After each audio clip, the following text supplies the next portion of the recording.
Ladies and gentlemen, this is Gail Morgan welcoming you to the Libertarian Counterpoint's Knuckleheads of Liberty podcast. You've heard their point, now listen to the counterpoint. Good afternoon and welcome to Knuckleheads of Liberty podcast. We are coming at you on March 3rd, 2021. So we've survived about a little over a month of the Biden administration at this point. But before we jump into anything, let me introduce you to our panel. In our upper left-hand corner, we have our screaming eagle of freedom, Tim Everett. He is a pilot in the state of California. And in our upper right-hand corner, we have Leon, the word Brathwaite, last word in Liberty. He is a retired engineer in the state of California. And my name is Jason McPhee, and I'll be your host today. So let's jump right into the topics of the day. So, boy, I tell you, we've had so many discussions about race on this show, and we just can't seem to shake it. Every 2 seconds, social justice jack-in-the-box is just popping up and, just surprising us with something new. And, who knows, maybe they'll cancel that guy one of these days, too. Is this called racism whack-a-mole? Yeah, that's racism whack-a-mole. That'll be a new topic, our new theme for our show. Every other show, it'll be racism whack-a-mole. Whack-a-mole, yeah. that will be our new segment, like Knucklehead Noise Patrol. Man, have to have something like that. Yeah. Yeah, pretty soon the show will be an hour long too. That's right. Well, literally, there's so much that happens that we just can't cover it all. But anyways, let's jump right into it. So the biggest part of the I guess the nut of the whole issue, I guess, around so much of this stuff is reparations. And so Obama recently was on a podcast where with let's see, who was he on that podcast? Oh, I guess he was on the podcast with Bruce Springsteen, I guess. And so he was talking with him about, reparations back when he was president. And he apparently told him that he would have been for reparations, but it was sort of a non-starter because of the politics of white resistance. So, and of course, he never said any of this to the public. So I guess, this is just a sort of an MO with lefties, I guess. They just don't tell you what they're really thinking, and then they spring it on you and they think you're comfortable or something later on. But anyways, maybe that whack-a-mole thing again, I guess. I don't know. But what do you guys think about this? I mean, coming out and saying, oh, okay, gosh, we weren't talking reparations when, I was president, but, now that, we're a little bit farther on, yeah, reparations. What do you guys think? Got nothing to do with punishing the innocent or anything like that. Of course not. Yes. It's, I don't know. All that resistance. Oh, you mean I didn't even own a slave. No one in my family did, because very few people did. And those that did basically had issues with their economy. Actually, the video that you linked with what was the gentleman's name that was given a statement to Congress? Larry Elder. Yeah, Larry Elder. Yeah, I mean, that guy just. I mean, what can you say better than that? Let me preface this for you, Tim, just a little bit. So, yeah. Beyond Obama talking about it, there are I guess congressional hearings now starting on investigating whether or not this is, and all of this seems to spring from California too, because our wonderful Governor Gavin Newsom, in the heart of pandemic shutdowns and everything else, it was priority for him to also start looking into reparations for the state of California. So we can pay double, I guess, in California. I don't know, but okay. So I guess. I mean, churches will have a sponsor, a poor child in, whatever country it might be, Mexico or Cambodia or Costa Rica or whatever.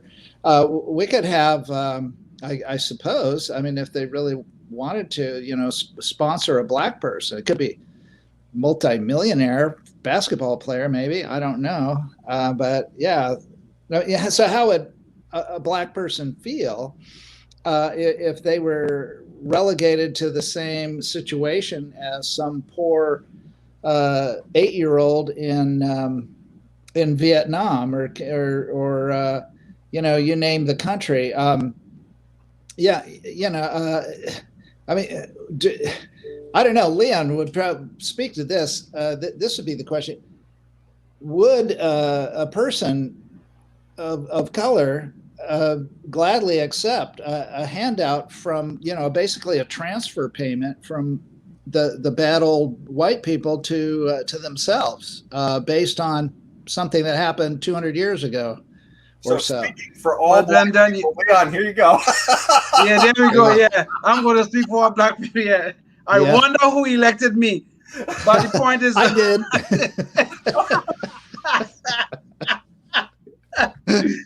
but you know, this thing, you know, Tim, you said the right thing at the beginning, was that what is about to happen here, if this thing ever becomes into fruition, is that we're gonna make all white people criminals. That's what's gonna happen. You gotta pay for the sins of your forefathers, and you're gonna have to pay it now.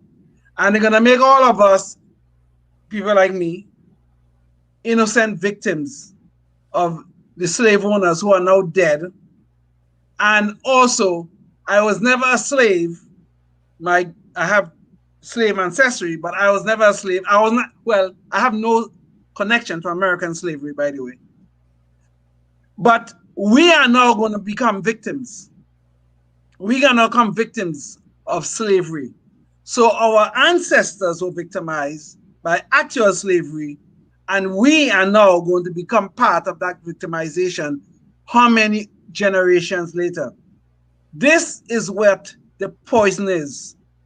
Reparation is the next poison that this Democrats and their identity politics is going to inflict upon us. Just look around.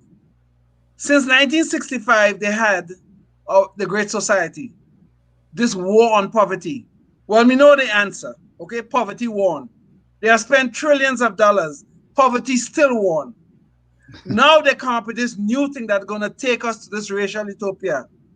They're going to victimize, they're going to penalize all white folks, and they're going to make all black folks better off by giving us more money. Oh, God, I lost you guys. Oh. We still see you, Leon. Yeah, we see you if you can hear. I did something. Okay, there we go. I'm sorry. Yes. Be careful there when you're gesturing. You know, you get a little excited. I get all bent out of shape. You know, just this poison that so get to me. Yeah. I'm so afraid of it that it just keeps me going. Well, you almost digitally canceled that poison there with. Yeah. Sadly, it doesn't work for us. I hope in the process I don't cancel myself.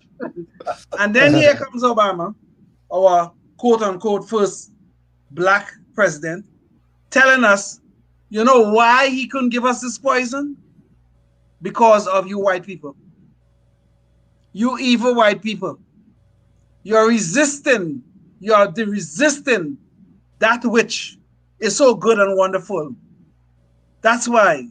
So every time we turn around and something is wrong in the black community, or some disparity we see between whites and blacks, it's always you evil white people causing it. And that's what Obama is saying right there. And this has been the message we've been getting since the 1960s. Don't worry, you're not responsible for yourself. It's those white people that have the boot on your neck. Mm. And this is the poison that they are spreading to this generation. They never talk about the things that are important in the black community. They never talk about it. These Democrats, they never do. What about absent fathers? Mm. That is one big problem in the black community. Who's talking about it? What about jobs? What about an education system that black and brown kids can have, where they can walk out of school with a diploma and they can actually read the words in the diploma? What about that? How about teaching them reading, writing, and arithmetic so they can become functional citizens? No, we're going to concentrate on something that happened, that ended 150 years ago, and we're going to say, oh, we're going to help you now. This is poison. That's what it is, poison. Well, you know what I think too, and some of this poison that's, I guess, insidious, is that is that they never quantify any of this stuff either. So I mean, it's this amorphous, ideas like things like equity and stuff. It's funny, how they think that apparently math is racist, now. And tell me this thing, yes. But it goes hand in hand with the fact that they never want to quantify anything. This is always something that it's just a big problem that has to be dealt with. I mean, if you think about the problems that people dealt with 50 years ago compared to the problems people are dealing with today, and you kind of set those aside relative to each other, I mean, it's just hard to imagine. I just can't imagine going up to a guy, 50, 60 years ago and telling him about the problems of people today and expecting him to, feel sorry for people today. Exactly. And it's just so ridiculous to see people walking around with a nice fancy cell phone, the Nike shoes and everything else and that stuff, and looking around society and saying, we are oppressed. They're driving a little car. They have a nice middle class living. They're on a college campus somewhere. We are oppressed. The white man is oppressing us still. And when you think about what blacks have survived in this America, we survived slavery. Our ancestors did. We survived Jim Crow. And we are now struggling through the Great Society oppression. We have survived these things. For God's sake, please. What are you talking about when you talk you're oppressed now? Are there incidents of racism in America? Of course there is. That will never go away. But that is not the biggest problem in our lives today. It is not. Seriously, it is not. Well, apparently there's pushback from certain black people as well as white people. Yes, of course. And I'll bet there is. I wonder what polling data would pull up as far as if they polled, the requirement would be to be of color, black, someone from African-American ancestry, and, poll those people to see if they want reparations, what percentage want them or think they deserve them, and what percentage don't think they deserve them. I'd be interested in that poll. I think there was a poll on that, Tim, and I want to say it's a slight majority that is in favor of reparations, if I'm not mistaken. Okay, but it's just slight, Yes, it's just a slight majority. I'll check on that. I'll report back on that on a future show. But the whole thing about it now, even here, and this is where the poison begins. Okay, well, another phase of the poison. So who's going to qualify for these reparations if they ever come into fruition? I'll give you a very good example within my own family. My two boys, both born here in the United States, in Houston, Texas, both black Americans by every measure that you can think about. Okay, they could be president one day if they ever so choose, and all that, with all rights of other black Americans. But they have no connection. Both of my children have no connection to American slavery. And note, I'm saying American slavery. They have connection to slavery outside the United States, but not to American slavery. Are they entitled to reparations? I don't think so. Neither am I, who's also an American citizen. Okay, I can't be president. I would like to be, but I can't be. Oh, yes. But I have no connection to American slavery. Look at Barack Obama. Barack Obama, father, black but African, have no connection to American slavery. His mother, white, but her parents, her ancestors were slave owners. Now, should Barack Obama, and this was one of the points that Larry Eller raised in the video, should Barack Obama receive reparations? He claimed to be black, but should he? No, because his mother was a slave-owning family, therefore he should pay. Well, I would say so too. He should be paying. He have no connection to American slavery, and his mother's family was slave owners. Well, we have to go back to the family. We have to go back to the ancestors, because nobody like you say, in the last 150 years, had anything whatsoever to do with owning any kind of slave in America, at least. Well, and these are where the complications start. Well, who is gonna be receiving payments and who's gonna be paying? There are many Black Americans who have white in them, and some of those white, I'm sure, could probably trace back to slavery. Mm-hmm. So where should they be receiving reparations, or should they be paying? But this is the problem. This is the identity politics at its worst. Okay, we are all Americans. So whatever happened to all of us. Okay, I mean, sure, Blacks were enslaved and whites were the slave owners, but not all whites and not all Blacks. And this is the thing. Now they want to make all of us into victims, because all of us now suddenly are all connected to this slavery, and all whites who are the slave owners are connected to the slave owners. It is nonsense. This is garbage. Yeah, and this is where I think that the big problem with all this is that, you know, any kind of justice in society has to be meted out to the individual, not to exactly, and it has to be considered and measured. I mean, I can't imagine anybody thinking it would be just if somebody just wanders by on the street, shouts an edict at you, and suddenly you're condemned to whatever that edict is, just because, you know, and that's not justice. And this is kind of what this reparations is. Literally, they just kind of look at you and you're this hue, so therefore that's you, and you're, you know, I don't need to know anything more about you. And that's pretty much, you know, what we've relegated ourselves to.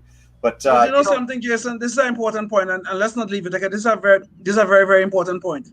You know, if God forbid a Black person walks down the street right while we are speaking, okay, and a white police officer, a Black person walks down the street, a white police officer stops him or her, something goes wrong, and the police arrests, or police have to rough the person up or do whatever they do in terms of taking care of the situation, it's going to be on the news. We'll hear how horrible it is. We'll hear that the police officer selected that person only because that person was Black, and on it will go. We'll hear about racism in America. But this reparation is telling us all I have to do to know who should pay for racism, for the racism of slavery. All I have to do is to just look at you guys, and I would know who should pay. There is Tim. Oh, he's a white man. There is Jason. He's a white man. I know he should pay my ancestors. He should pay me. He should pay me for the sin of slavery. And we've already seen something like this happen. In the Jacob Blake case in Wisconsin, President Biden simply just came out and said the police officer needs to be arrested and then investigated. Right? I mean, arrested and then investigated. And we already know what the outcome of that is. Jacob Blake has already admitted to having a knife. And we've seen the video and everything else that goes along with it. We know that he was in the wrong in that instance. And yet Biden was willing to condemn the police officer out of hand because he was white. You know, and that's the racist that we have in office right now. You know, just because he's such a weak man that he literally just has to virtue signal to his group in order to have power. And it's just disgusting, you know, that you know, you hear this poor police officer, I don't even know what his name was, but you know, the idea that he can't even try to do his job, he's going to be condemned on his race before an investigation, which is just, you know, obscene. But there's even a good example involving Obama. Obama has a very good friend named Henry Louis Gates. He's a well-known African-American studies professor. I think he was at Princeton at the time. He forgot his keys somewhere, and he was trying to get into his home, and obviously he didn't have the keys, so he's literally trying to break into his own home. A white police officer was driving by at the time, saw something looking suspicious. Now, I mean, I think any police officer will see that as suspicious. You trying to break into a home? I don't know you. You're trying to break into a home. Anyway, a confrontation occurred. He ended up arresting Henry Louis Gates. Obama jumped out and said, this police officer acted so stupid. This police officer did this. They were about to ruin that police officer's career. Thank God it turns out that the guy was one of the guys who was training some people in the department on race sensitivity and some other things and that kind of stuff. And that is how he was saved from being destroyed, from his career being destroyed. On no evidence of any sort of racism or any racist heart of this man, they were about to destroy his career because he arrested Henry Louis Gates at his home, when Henry Louis Gates was indeed acting suspicious though it was at his own home. Well, and the sad thing is, all of this stuff is really, doesn't happen in a vacuum. It's kind of being taught to us is where this is coming from. And Yes. so one of the things in the school districts now is, in New York is where this seems to be kind of a hot button, in Buffalo school districts are telling students that all white people play a part in perpetuating systemic racism. Sounds like a pretty racist statement as is. But then the New York City school district as well is circulating this chart, and I'm going to share a chart with you guys. It wouldn't have been that keyword "all" Yes, that made you say right. that. Yeah. I told you guys, you white guys that's caused all the problems in society. You didn't know that, right? You didn't know. Yes, we all have. Let me see here. I should have this image up for you just momentarily, but there we go. Okay, I don't know if you guys, you guys can see Yes, this. So yes, Wow. In the New York City school districts, this is what and this isn't anything, groundbreaking here for our show.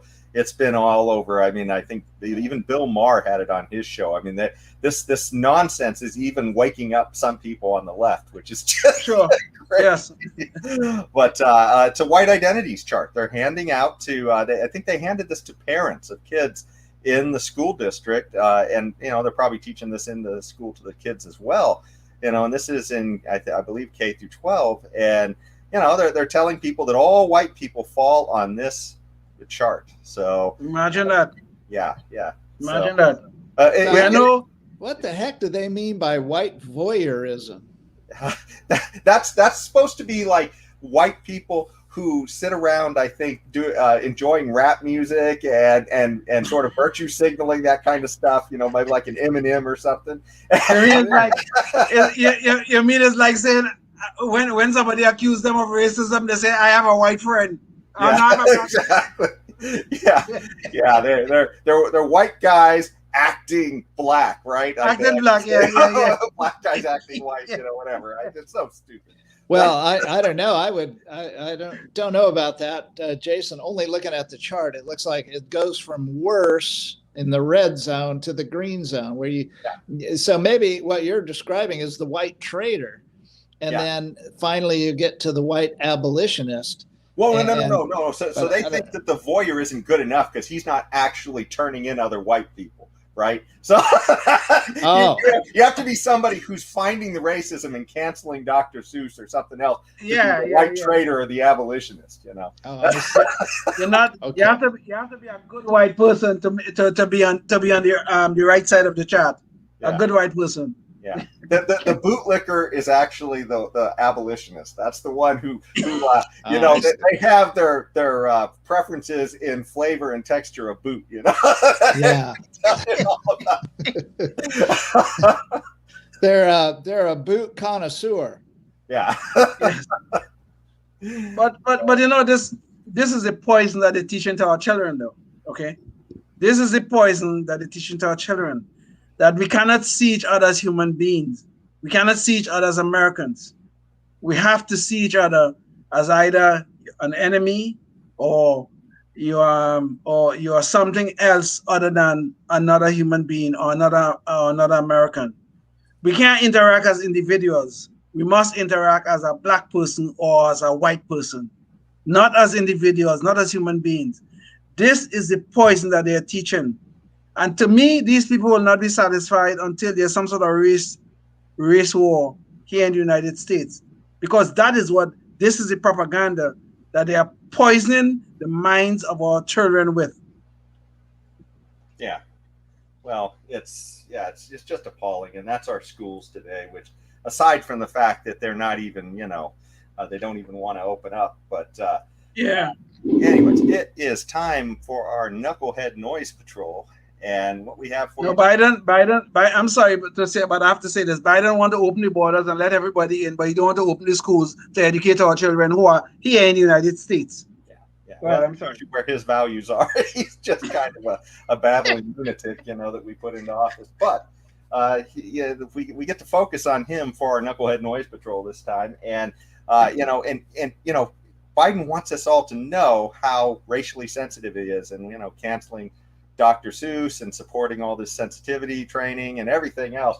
But it's amazing when you really drill down to what he really thinks of people who are not white. And here's what he said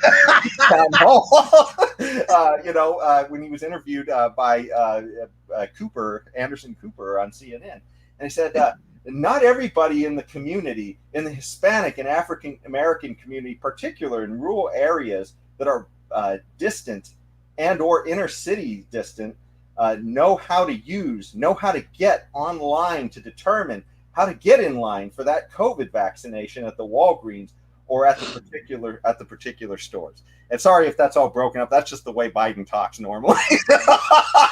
So aside from there not being any kind of logic or integrity to it, he just, it sort of babbles too.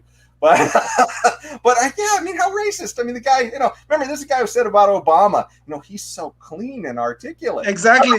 Yes. And that was his compliment. That was his compliment. Yes, he's so clean and well spoken. He never saw such a black person before. Yeah. But this is Joe Biden, you see, and he's a Democrat, so he could get away with this kind of stuff. He could tell us, if you don't vote for me, you ain't black. He could tell us that and other things. So this half-seen racist beat an incumbent president by sitting in his basement. Boy, I wonder how that happened, boy. I truly wonder. I really would. So confusing. Oh, Screaming Eagle, you got any thoughts on this? Oh God, it's just so out there. It's this guy. I don't know. I know he's going to give us a lot of stuff, but I mean, we may get tired of beating up on him after a while. So what was this about the vaccine? They yes, can't exactly. go Yes. Can't to go to the local store, your Walgreens or your local drugstore. Obviously, you can't read the sign that get your vaccine here when you drive down the street or you walk down the street or you go to the grocery store next door and you walk by the display case and you see the sign on the Walgreens that they got vaccines here. You got to be able to go online, and they of course. Well, we all know that you can't go online if you're black, right? Because you just don't know how to make a computer. You don't know how to turn a computer on. Joe Biden is just telling us we too dumb and we too lazy. Yeah, exactly. To figure it out. That's all. Yeah. Well, we do know how to turn a computer on and off on this show, and we are just about out of time. Sorry, I got to catch you guys off. But thank you for joining us for another episode of Knuckleheads of Liberty, and you can catch us at libertariancounterpoint.com, and there's a Facebook page as well, and hopefully you'll catch our next one. We'll see you then. Bye. Bye.